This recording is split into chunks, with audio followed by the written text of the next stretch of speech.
आज का हमारा MCQs 391 से स्टार्ट हो रहा है और जितने भी लोग हमारे साथ जुड़ते जाएंगे आप लोग आंसर भी करते जाइए जितने MCQs के आंसर आपको पता है। तो आज का हम MCQ से स्टार्ट करते हैं। Which of the following parasite is found in urine specimen. तो पैरासाइट्स एक्चुअली में अलग अलग टाइप्स के होते हैं, उनके वो कहाँ पर इन्फेक्शन कॉज कर रहे हैं, ठीक है, उसके अकॉर्डिंग ये डिसाइड किया जाता है कि वो पैरासाइट किस टाइप का है। समझ में आ रहा है? जब आप पैरासाइट पढ़ेंगे तो पैरासाइट में आपको समझ में आएगा कि उनके इन्फेक्शन साइट मतलब ह्यूमन में वो कहाँ इन्फेक्शन कॉज कर रहे हैं, इसके अकॉर्डिंग। जैसे ब्लड में कर रहा है तो ब्लड पैरासाइट बोलते हैं, इंटेस्टाइन में कर रहा है तो इंटेस्टाइनल पैरासाइट बोल देते हैं। तो इस तरीके से क्लियर समझ में आ रहा है। अब यहाँ पर आपको सवाल पूछ रहा है कि इनमें से कौन सा पैरासाइट है जो आपके यूरिन में के स्पेसिमेन में प्रेजेंट होगा या मिल सकता है। सिंपल। अब यहाँ पर ऑप्शन देख लेते हैं। राउंड वॉर्म दिया है, ट्राइकोमोनास वेजाइनलिस दिया है, ट्राइचूरियस, ट्राइचूरा, उसके बाद टीनिया स्पीसीज। देखो बहुत सारे लोगों को आंसर पता चल गया होगा, फिर भी आपको हम एक्सप्लेन करके दे रहे हैं ताकि आपको कोई भी डाउट ना रहे। सबसे पहले हम राउंड वॉर्म की बात कर लेते हैं। तो यहाँ पर आपको राउंड वॉर्म दिखाई दे रहा है। तो राउंड वॉर्म एस्केरिस आपने सुना होगा, ठीक है, लुम्ब्रिकॉइड्स, ये इंटेस्टाइनल पैरासाइट्स होते हैं जो कि आप इंटेस्टाइनल पैरासाइट कौन से हैं, ये इंटेस्टाइनल, ठीक है। तो इसके लिए आप स्पेसिमेन लेते हैं क्या, स्टूल का स्पेसिमेन। समझ में आ रहा है? तो ये आपके ऑप्शन से हट गया है। उसके बाद हम आ जाते हैं ट्राइकोमोनास वेजाइनलिस पे। तो ट्राइकोमोनास वेजाइनलिस नाम से स्पष्ट है, वेजाइनलिस मतलब वेजाइना पे इन्फेक्शन करेगा। तो ये फीमेल जेनाइटल ट्रैक में और आपके यूरिनरी ट्रैक में अधिकतर प्रेजेंट होता है, चाहे वो मेल हो या फिर फीमेल हो, क्योंकि ठीक है, समझ में आ रहा है। तो अब आप तो इतना तो क्लियर हो गया होगा कि ये यूरिनरी ट्रैक इन्फेक्शन है या फीमेल जेनाइटल ट्रैक में। तो आपके यूरिन के स्पेसिमेन में आपको कौन सा मिल जाएगा। आप इसके लिए यूरिन का सैंपल कलेक्ट करेंगे अगर आपको इसकी स्टडी करनी है तो ये आपको किस में मिल जाएगा, यूरिन के सैंपल में आपको मिल जाएगा। तो आपका ऑप्शन करेक्ट कौन सा हो जाता है, बी वाला। अगला आपका ऑप्शन जो यहाँ पर दिया है ट्राइचोरिस, ट्राइचूरा, तो ये इसको विप वॉर्म बोलते हैं, ठीक है। ये आपके लार्ज इंटेस्टाइन में पाया जाता है और इसका एग जो है वो आपके फीसेस के थ्रू, जो भी इन्फेक्टेड पर्सन होता है उसके फीसेस के थ्रू ये बाहर पास आउट होता है। तो इसके लिए भी आप सैंपल कौन सा लेंगे, स्टूल, वहाँ पर आपको ये देखने को मिल जाएगा। उसके बाद टीनिया स्पीसीज है। तो टीनिया सेजाइनेटा और टीनिया सोलियम, दो नाम आपने सुना होगा, ठीक है। कौन सा, सेजाइनेटा और उसके बाद सोलियम। तो ये जो सेजाइनेटा होता है इसको बीफ टेपवॉर्म बोलते हैं। कौन सा, बीफ टेपवॉर्म। और सोलियम को बोला जाता है पॉर्क टेपवॉर्म। तो ये कभी कभी पूछ लिया जाता है, इसलिए आप ये याद रखेंगे। इसके लिए भी आप सैंपल कौन सा लेते हैं, स्टूल का सैंपल। समझ में आ रहा है आपको, ठीक है। इनका लार्वल फॉर्म भी एग्जाम्पल के तौर पर पूछा जाता है, तो अगर आप किसी को आंसर पता है तो आप बता देंगे। टीनिया सोलियम, टीनिया सेजानेटल का लार्वा फॉर्म। तो इसका आंसर आपको पता चल गया। उसके बाद हम अगले क्वेश्चन की तरफ चलेंगे, 392। यहाँ पर हाफ लाइफ ऑफ इम्यूनोग्लोबिन। तो इम्यूनोग्लोबिन आपको पता है, ठीक है। एक मिनट, इसको मैं इस तरीके से लिख दूँ ताकि गम डी, ठीक। यहाँ पर आपसे पूछा है IgM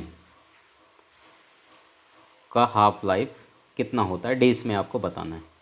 तो अगर हम IgG की बात करते हैं तो इसका आपका 10 से 21 दिन का होता है। और IgA की अगर आप बात करोगे तो 4.7 डेज होता है।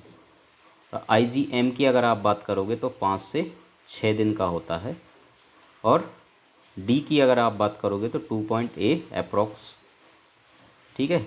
ई की बात करोगे तो 2 से 3 दिन अप्रॉक्स। इतना क्लियर समझ में आया। तो आपको एम का पूछा था, तो एम का कितना होगा, 5 से 6 दिन। तो करेक्ट ऑप्शन आपका कौन सा हो जाएगा, सी वाला करेक्ट ऑप्शन। समझ में आ गया आपको। अगला जो सवाल आपसे पूछा जा रहा है, what is the length of Wintrobe tube. देखो ये प्रैक्टिकल क्वेश्चन है, समझ में आ रहा है। जब भी आप किसी इंस्ट्रूमेंट को, एक चीज़ याद रखना, आज मैं आपको बता देता हूँ, जब भी आप लैब में जाते हैं किसी भी इंस्ट्रूमेंट को जब भी आप यूज करते हैं या अपने हाथ में लेते हैं तो उसके बारे में फुल इन्फॉर्मेशन ज़रूर लेना, ठीक है। क्यों मैं ऐसा कह रहा हूँ, उसके बारे में डिटेल इन्फॉर्मेशन आप ज़रूर लेना। आप क्या करते हैं गलती, इंस्ट्रूमेंट देखा या किसी भी एपरेटस को आपने पकड़ा, यूज किया, उसके बाद आप भूल जाते हैं। इस्तेमाल करना तो आपको आ गया, लेकिन उसके बारे में इन्फॉर्मेशन आपको नहीं पता है और वही क्वेश्चन में आ जाता है। चाहे किसी भी चीज़ को आप लैब में जब भी जाते हैं तो ध्यान रखना इस बात का, उसी में से आपके क्वेश्चन बनते हैं। जैसे विंट्रोप ट्यूब बहुत सारे लोग इस्तेमाल कर लेते हैं, उसको जान भी लेते हैं, लेकिन उसको डिटेल में नहीं देखते हैं, उसमें क्या चीज़ मेंशन है, उसकी लंबाई चौड़ाई गहराई कितनी है, क्या है, वो सब चीज़ें इग्नोर कर देता है। तो ऐसा आप बिल्कुल ना करें, हर एक चीज़ के बारे में डिटेल में जानकारी ज़रूर लेना। समझ में आ रहा है आपको। अब यहाँ पर आपका Wintrobe tube, Wester green tube, Wintrobe tube के बारे में डिटेल में हम लेक्चर ले चुके हैं, डिटेल में नहीं जाएंगे। तो विंट्रोप ट्यूब का लेंथ आपसे यहाँ पर पूछा गया है, समझ में आ रहा है। तो विंट्रोप ट्यूब कैसा दिखता है पहले तो हम देख लेते हैं। इस तरीके से आपको दिखाई देता है, एक साइड से ये ओपन रहता है ऊपर से, ठीक है, और एक साइड से ये क्लोज रहता है नीचे से, ये आपको दिखाई दे रहा है। इसमें मार्किंग की अगर हम बात करेंगे तो ऊपर से 0 से 10 इस तरीके से भी लिखा रहता है और नीचे से भी 0 से 10 ऊपर की तरफ इस तरीके से लिखा रहता है। दो तरीके के मार्किंग आपको देखने को मिलता है, समझ में आ रहा है, क्लियर हो गया इतना। तो ये आपको देखने को मिलता है। अब इसका लेंथ की अगर हम बात करें तो विंट्रोप ट्यूब के बारे में थोड़ा सा मैं आपको जानकारी बता दूं। एक साइड से क्लोज है और एक साइड से ओपन है, इसकी खासियत है। और इसकी लेंथ अगर हम बात करेंगे तो कितना होता है, 110 mm, ठीक है। कितना होता है, 110 mm। तो करेक्ट ऑप्शन आपका कौन सा होता है इसमें, सी वाला ऑप्शन आपका करेक्ट है, ठीक है। अब और क्या चीज़ है इसमें, इंटरनल बोर की डायमीटर की अगर हम बात करेंगे तो वो होता है 2.5 mm। कभी अगर पूछ ले तो ये आप याद रखना, लिख लेना, समझ में आ रहा है, ठीक है। इतना इन्फॉर्मेशन सफिशिएंट है आपके लिए। चलिए अब हम बात कर लेते हैं, यहाँ पर आपसे जो सवाल पूछा जा रहा है, आपकी स्क्रीन पर सवाल दिखाई दे रहा है, आप इसको देख करके आप आंसर बताएंगे। Contra indication for bone marrow aspiration is. तो बोन मैरो एस्पिरेशन करेंगे तो उसका सांकेतिक कारण क्या होगा, इन ऑप्शन में से आपको बताना है कि इनमें से कौन सा कारण हो सकता है। अगर आप बोन मैरो का एस्पिरेशन कर रहे हैं या उसकी स्टडी कर रहे हैं तो इनमें से कौन सा कारण हो सकता है जिसके कारण आप बोन मैरो का एस्पिरेशन कर रहे हैं। सिंपल सवाल है, समझ में आ गया आपको, ठीक है। चलिए अब हम इसमें बात कर लेते हैं। अगर आप लोगों का आंसर हो गया होगा आंसर करके, तो सबसे पहला चीज़ तो आपको बोन मैरो के बारे में पता होना चाहिए। किसके बारे में, ये बोन मैरो के बारे में। तो बोन मैरो का अगर आपको फंक्शन पता है, किसका, बोन मैरो का अगर आपको फंक्शन पता है, तब आप बता सकते हैं कि बोन मैरो का अगर हम स्टडी कर रहे हैं तो स्वाभाविक बात है उसके फंक्शन के बारे में हमें जानकारी लेना है। समझ में आ रहा है। अब जैसे किसी ने लिख दिया, किसी डॉक्टर ने किडनी फंक्शन टेस्ट आपको लगाना है, तो सिंपल है ना, किडनी क्या काम कर रहा है उस चीज़ को समझना चाह रहे हैं, इसलिए हम किडनी फंक्शन टेस्ट। अब यहाँ पर बोन मैरो दिया है तो भाई बोन मैरो का फंक्शन क्या है उसी चीज़ को हमें समझना है, या उससे रिलेटेड किसी डिसीज़ को हमें फाइंड आउट करना है, तभी हम बोन मैरो का एस्पिरेशन कर रहे हैं। इतना समझ में आ गया। तो बोन मैरो का सबसे इम्पोर्टेंट फंक्शन आपके ब्लड का फॉर्मेशन, किसका, ब्लड का, ठीक है, जिसके द्वारा इंसान क्या रहता है, जिंदा रहता है। तो ये ब्लड सबसे इम्पोर्टेंट चीज़। अब ब्लड में बहुत सारी चीज़ आ जाते हैं, WBC, RBC, ठीक है, प्लेटलेट्स, ये इसके कंपोनेंट्स हैं। तो ये सारी चीज़ें आपका ब्लड में आता है और ब्लड का फॉर्मेशन कहाँ पर, बोन मैरो पर, ठीक है। अब जब आप बोन मैरो एस्पिरेशन कर रहे हैं, आपके पास यहाँ पर ऑप्शन दिए हैं, हीमोफीलिया, हाइपरटेंशन, उसके बाद गॉल स्टोन, उसके बाद यूरिनरी ट्रैक इन्फेक्शन। देखो कौन सा चीज़ है जो ब्लड से कोरिलेट कर पा रहा है इन ऑप्शन में से? तो पहला वाला ऑप्शन ही है जो कि हीमोफीलिया। हीमोफीलिया एक ऐसा कंडीशन है, रेयरली ये डिसऑर्डर है जो कि आपके ब्लड का क्या नहीं होता है, क्लॉट नहीं होता है। ठीक है, तो उस कंडीशन को हम क्या बोलते हैं, हीमोफीलिया।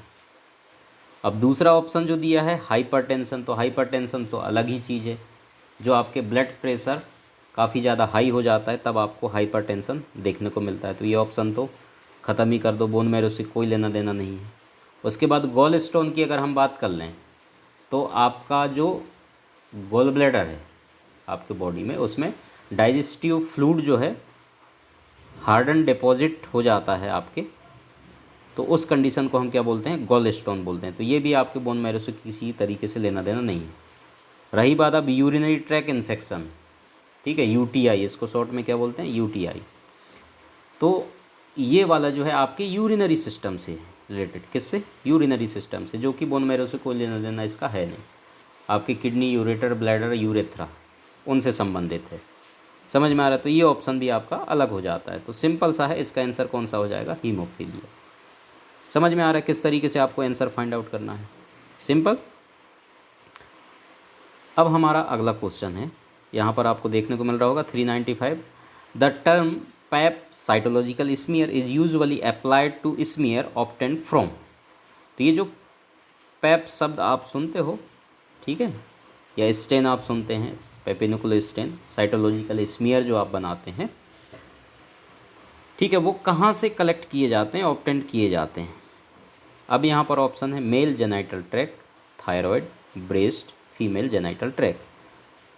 ठीक है, तो देखो यहाँ पर जो पैप स्मीयर आप परफॉर्म करते हैं तो उसके लिए सैंपल कलेक्ट आप करते हैं वेजाइना, ठीक है। जो आप इसके ऊपर एक सवाल भी पूछा जाता है, उसके इंस्ट्रूमेंट का नाम पूछा जाता है, एपरेटस का नाम, कि किसके द्वारा कलेक्ट किया जाता है, तो स्पेक्चुला, ठीक है, स्पेक्यूलम आपने नाम सुना होगा, ठीक है। इसके अलावा कलेक्ट आप सैंपल कहाँ से करते हैं, सर्विक्स, ठीक। तो इस तरीके से आप अलग अलग जगह से, और एक इंस्ट्रूमेंट और जो आपके सवाल पूछा जाता है, एयर स्पेक्चुला, उसी का नाम है, मैं आपको बता रहा हूँ, ठीक है। साइटोब्रस नाम सुना होगा। तो इस तरीके से, तो ये फीमेल जेनाइटल ट्रैक वाले चीज़ें हैं। कौन सा, फीमेल जेनाइटल ट्रैक वाला। देखो मेल जेनाइटल ट्रैक से इसका कोई लेना देना नहीं है। थायराइड एक अलग ही चीज़ है, ठीक है। ब्रेस्ट एक अलग ही चीज़ है। अगर ब्रेस्ट से सैंपल लेना होगा तो इसके लिए ज़्यादातर कौन सा होता है, एफएनएसी या फिर बायोप्सी, ठीक है। थायराइड को आपको समझना है तो थायराइड फंक्शन टेस्ट परफॉर्म किया जाता है। मेल जेनाइटल ट्रैक का अलग ही फंडा है, इसका अगर आपको परफॉर्म करना है तो उसके लिए फर्दर अलग से टेस्ट किया जाता है। तो पैप या साइटोलॉजिकल स्मीयर जो यूजुअली अप्लाइड किए जाते हैं स्मीयर बनाने में, वो फीमेल जेनाइटल ट्रैक से। क्लियर? तो करेक्ट ऑप्शन कौन सा हो जाएगा, डी वाला। समझ में आ गया?